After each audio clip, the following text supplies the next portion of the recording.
What's up, and welcome to my final summary review of the Alienware M16. This is a higher end, more premium chassis compared to most gaming laptops with higher quality materials, in particular for the keyboard top deck. It's a very nice soft rubber with a metal top lid and a metal underside with Thunderbolt 4 support and some overall really nice build quality. Very stiff hinge, very firm, very low flex on the chassis. We've got Windows Hello for logging in, which is also a nice premium bonus. Now, some areas where it's not very premium, right? We're going to go ahead and talk about some of the pros and cons here. Con. Display brightness was only 276 nits, and at the current price of $18.99, that is not ideal, all right? So inside of an indoor environment, the display is plenty bright. You can enjoy the display. It's going to be a good gaming experience. But if you're in a room that has direct sunlight, 276 nits really may not be enough to really see everything on the display really, really well. Now, big shout out and thank you to Best Buy for sending over the LG Ultra Gear and the Alienware M16 R2 for me to test. And I also want to make it clear that I am able to be completely honest with you about all of the pros and cons of the product. That is literally written into my sponsorship contract, and I don't take sponsorships where I can't be honest about the products. Now, taking a look at the LG Ultra Gear OLED dual native 4K 240 Hz and Full HD 480 Hz. So if you want to play Counter-Strike at 480 Hz refresh rate, you can do that. And it's OLED, so it's super fast response rate with G-Sync capabilities and AMD FreeSync. Now, I've been using the LG Ultra Gear 32-inch monitor for about a month now, and it is fantastic. Really phenomenal details, extremely responsive, and I've had zero issues with the monitor itself. Plus, I mean, it's gorgeous. It's got a great color gamut. So you got a lot of settings in here. You got some color modes with different game modes. You've got a dual mode where you go for 1080p, or 4K. You can set it to go to 24-inch, 27-inch, or full size as well. And then you've got adaptive sync, so you can turn off G-Sync or FreeSync. Black stabilizer level, adding a crosshair, adding an FPS counter. You can adjust the colors as well. So you've got brightness, peak brightness, contrast, sharpness, gamma, and color temps. Oh my God, the volume has only been set to 30% this whole time. This is going to be a really loud monitor now. OLED screensaver. If there's no change to the screen for a set period of time, it'll turn off. Brightness-wise, we got 304 nits approximately at the highest test with 304,000 to 1 contrast ratio. This is a bright enough display for indoor use when not in direct sunlight. Like if you're in a room with super bright windows, you might want a brighter monitor, but if you're going to be in an office type environment, this monitor is plenty bright and usable as it is, and the contrast ratio makes everything super poppy. Overall, this monitor has been superb, and if you're in the market for a 4K dual native that can also go 480 Hz 1080p, then this is certainly one that you should take a look at. Now, without further ado, let's get back to the full review for the Alienware M16 R2. Power adapter is 240 watts. It has an LED indicator light as well when this thing has power, so the cable is not very long, sadly, for the power adapter. It's only about probably 8 feet total length, which I feel like it really should be longer. 240 watts should be plenty enough for the RTX 4070 and the Core Ultra 7 in this. We really didn't see a combined power draw of more than about 170 or so watts for the total system. Removing the bottom was not that hard. It was pretty easy. We were able to take off 6 screws with 2 pop-up screws. Both of the front screws are pop-up screws, so keep that in mind.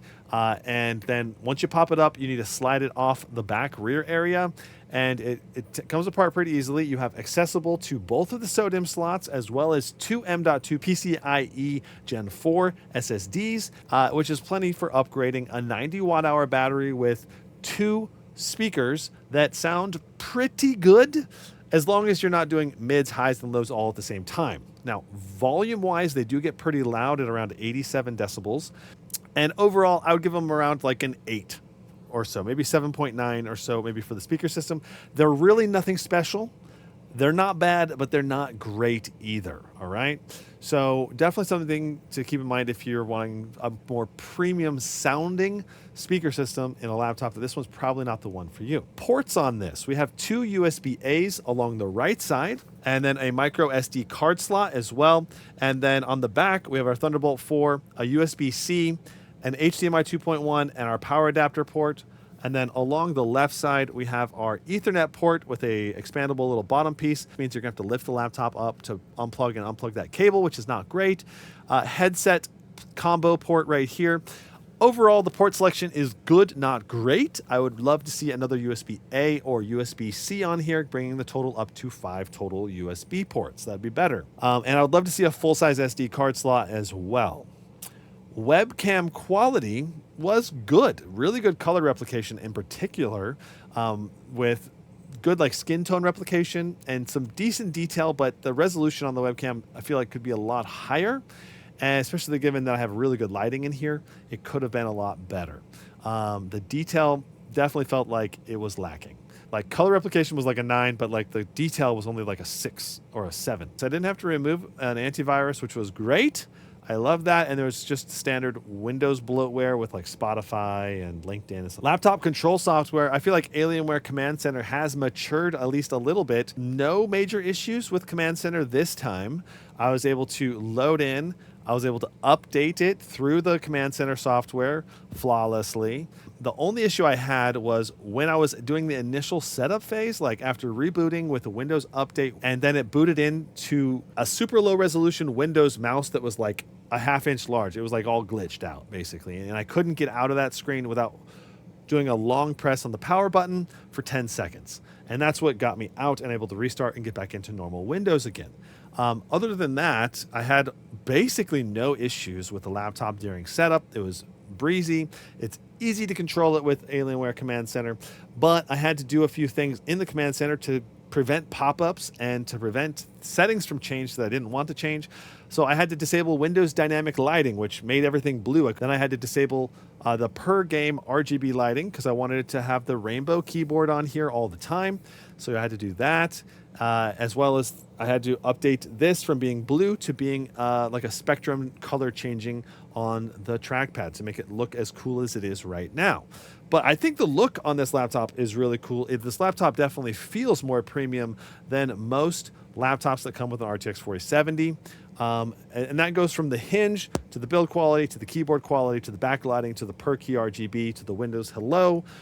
All of that, I think, is above average and helps this laptop reach into the more premium category, at least with those key features. Keyboard itself has a lot of functionality. There's no number pad, but there's a lot of good functionality on these top rows, as well as on the right side with the volume, mic mute. Overall, the keyboard is solid, all right? Touchpad, I believe it's plastic. As far as I can tell, it's plastic.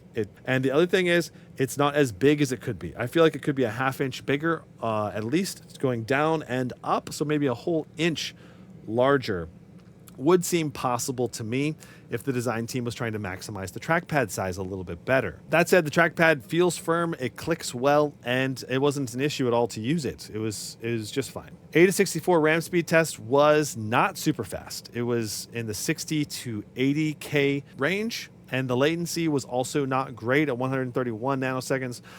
It was just pretty much your average RAM. Nothing really premium about the RAM speed or the RAM quality. The SSD is plenty fast with no issues there. Cinebench R24 was, I think, 970 for a multi-core score, which is good, but not amazing. I mean, it's pretty average for a Core Ultra 7 as far as I can tell.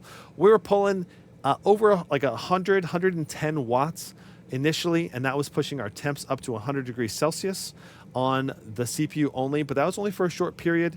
Then it dropped down to 80 watts, and then the CPU was averaging more like 80, 85 degrees when it was at 80 watts, which is good for long-term use.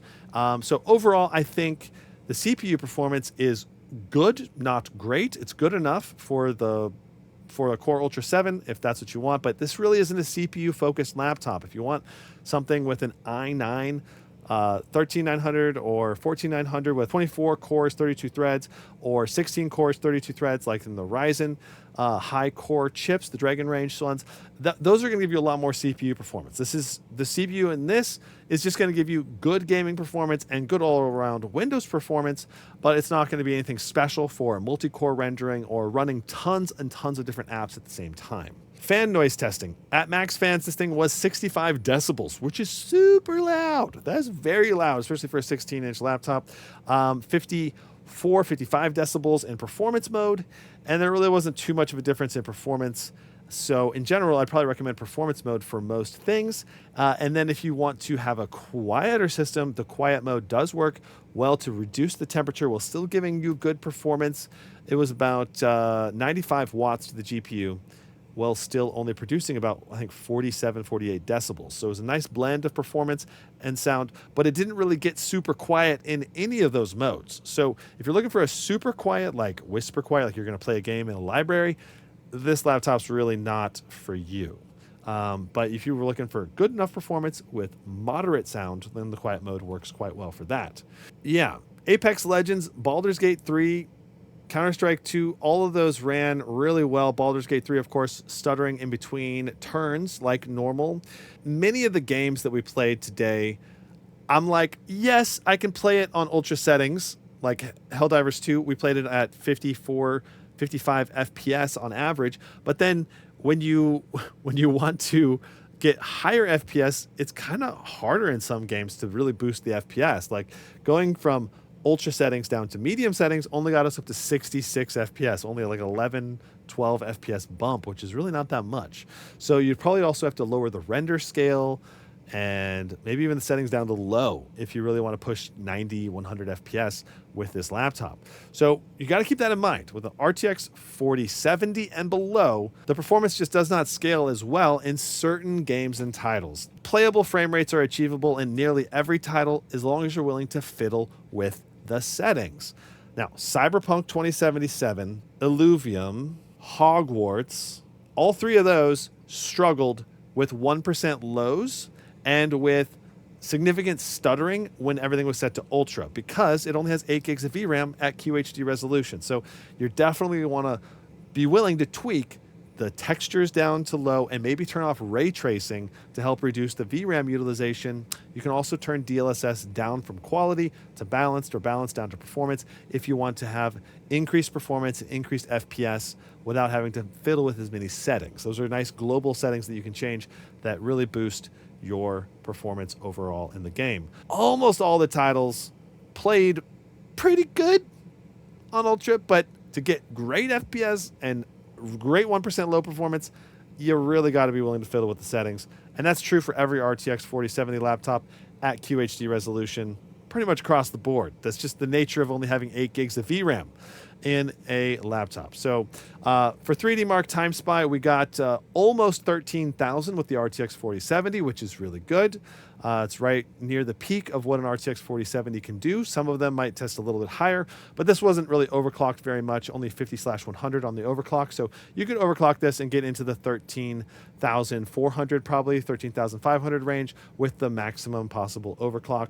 Great overall thermals. I mean, the majority of the games, we were in the 60 to 70 degrees on the CPU and the GPU, which was like A+. I mean, it makes sense because it doesn't really need to pull that much wattage for the GPU and the CPU. And we have some pretty good cooling in this thing with 2 large fans, 2 shared heat pipes, and a dedicated heat pipe for the CPU and GPU separately.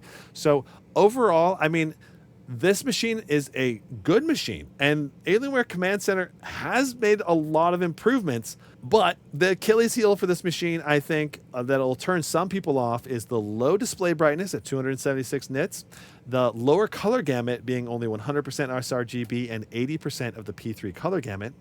And then if you're going to try to go for QHD gaming, you're going to need to have to fiddle with a lot of settings, you know, and if you don't want to have to fiddle with settings, you just need to get an RTX 4080 or higher so you have more VRAM and you don't have to, you just run everything on Ultra and it's just going to play 99% of the time perfectly. Now, regards to whether I can recommend this laptop at the full retail price, probably not at $1899, but when this thing goes on sale and you want the premium features that this offers, it's certainly one to consider. Like, I mean, I can see a lot of people picking this up and really loving this laptop and using it for a long time because the build quality seems good. Everything about the laptop is pretty solid all around, from thermals to usability to upgradability. So yeah, at the right price, I can definitely recommend the Alienware M16 R2.